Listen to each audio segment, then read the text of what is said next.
Hey everyone, Kevin here. In the noise of the pandemic and with so much going on about the drama of the next stimulus package and the next and future stimulus checks, I feel like we haven't spent enough time talking about all of the ways that you might be able to get free money from the CARES Act, which is already law, and you basically might be leaving one of these 7 ways to get free money on the table. So I thought, hey, why not do a quick run through these 7 extra ways that you could get free money from the CARES Act, which has already passed. You don't even have to speculate on, is it gonna happen or not? You literally can get free money from these 7 options here.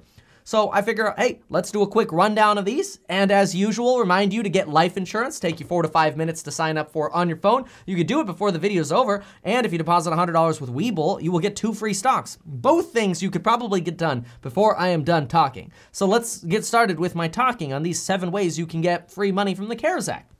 It's CARES Act number 1.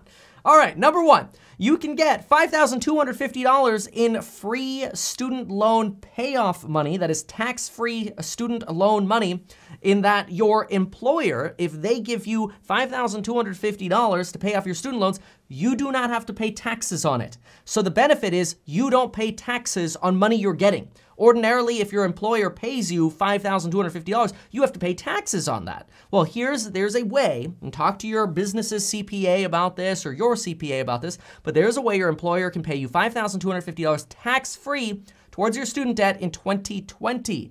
And you might wonder, well, but this involves my employer paying me another $5,250.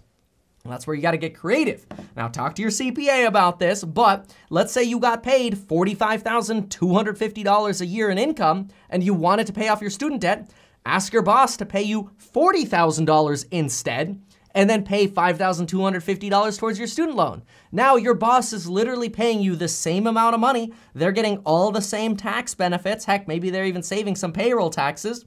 And you're getting tax-free money to pay off your student loan. So don't let that one go by. That's a free $5,250. Well, it's tax-free, right? So number 2, you can now take a deduction if you donate. Even if you take the standard deduction up to $300. So usually if you file a simple tax return and you take a standard deduction, you don't get to write off donations you make. Well, now during this pandemic, if you donate up to $300, for example, let's say you donated $300 to the fundraiser on this video, which helps feed hungry children, you would actually be able to write off that $300, which means if you pay about 30% in taxes, you would get an about $90 tax break by making that donation. Now, obviously, everybody's tax situation is different, so confirm with your CPA because everybody's tax situation is different. The third thing you can do is you could take a penalty-free withdrawal from your 401k of up to $100,000 if you were affected by this pandemic. That's great because you could take that $100,000 and go buy a really good wedge deal in real estate if you wanted to. You want to go buy a below market value deal? You want to take money tax-free out of your 401k? Boom, buy some real estate. You now have up to 3 years to pay that $100,000 back.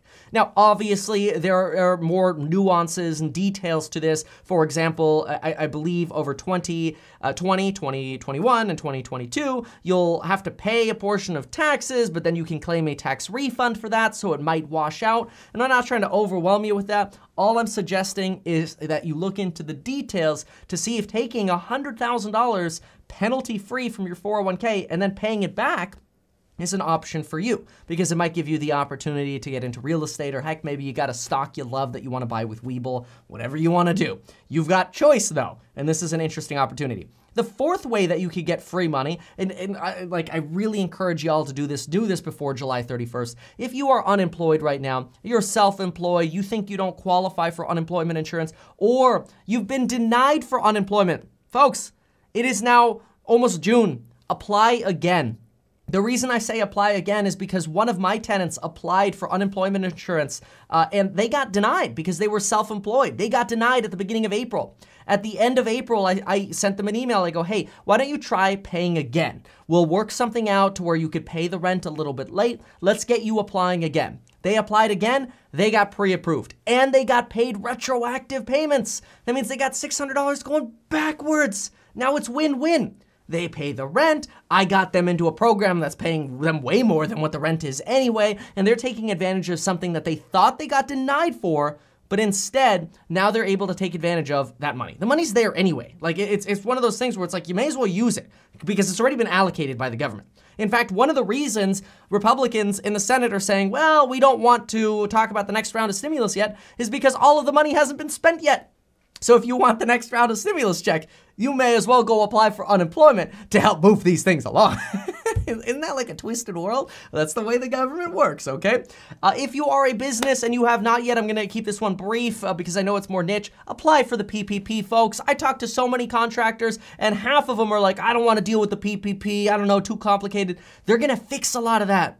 Go to Kabbage.com right now, Kabbage.com, not sponsored. Go to Kabbage.com, fill out the PPP application, get yourself the PPP. It's worth it. It's literally free money. There are other contractors running around giving people deals on like, hey, install an AC, we'll give you a discount. Hey, do this, we'll give you a discount. We're back at work. We just need the business now. And they're using this as a marketing tool, which like, hey, more power to them. I mean, it is doing what it's supposed to do. It's getting people back to work. Then, number 6, if you have, like, okay, this one is a little bit of a dilemma, okay?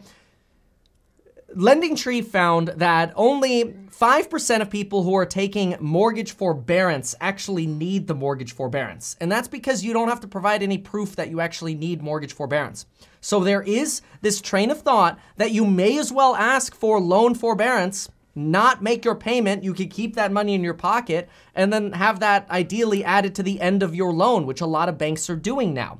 Just be careful. Only don't do this if you're planning on buying real estate within like the next 15 months, because you could have forbearance for a year and then you need to generally wait 3 months, I believe, and this is soft right now, but I believe the rule is you have to wait 3 months and then you could qualify for like a refinance or a new deal. Heck, you could spend those 15 months learning all the stuff and all the knowledge that I have in my program. You don't need that long to do it, but you could, learning how to buy below market value real estate, while at the same time, you know, saving money on your payments. And again, there's this ethical debate here, right? Because it's kind of like, well, I mean, look, if you can afford to make your payment, make your payment.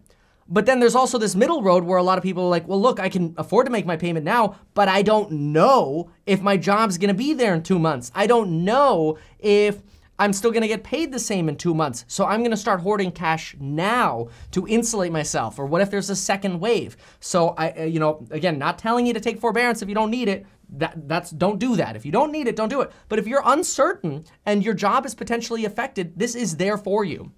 And realistically, I know it's forbearance, which means you have to repay it, you know, in 25 or 30 years. But come on, if you end up not paying, you know, let's say your mortgage, your principal and interest is $2,000 a month, and you don't end up paying that $2,000 per month for a year, that's $24,000 more in your pocket that you don't have to repay until 25 or 30 years down the road, depending on how much time is left on your mortgage.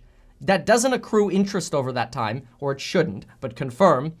And in the meantime, you could invest that money and make way more than that. So it's basically like getting free money. All right, number 7.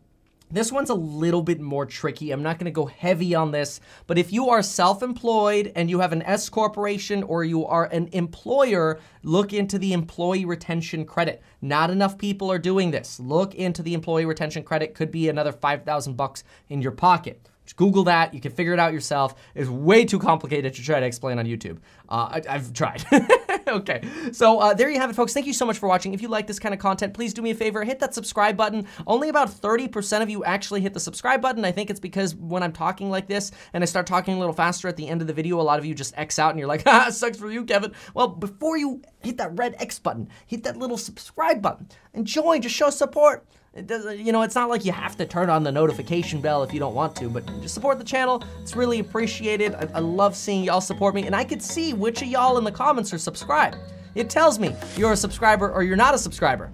My favorite is when people are like, Kevin, I just subscribed to the channel. And they're like, cool, but how come I don't see the icon? And they're like, oh, you're right. YouTube, it didn't work or whatever. And I was like, I got you. I'm just kidding. I love y'all. Look, even if you don't subscribe, I still love you. Thank you so much for watching. We'll see you next time. Thanks, folks. Bye.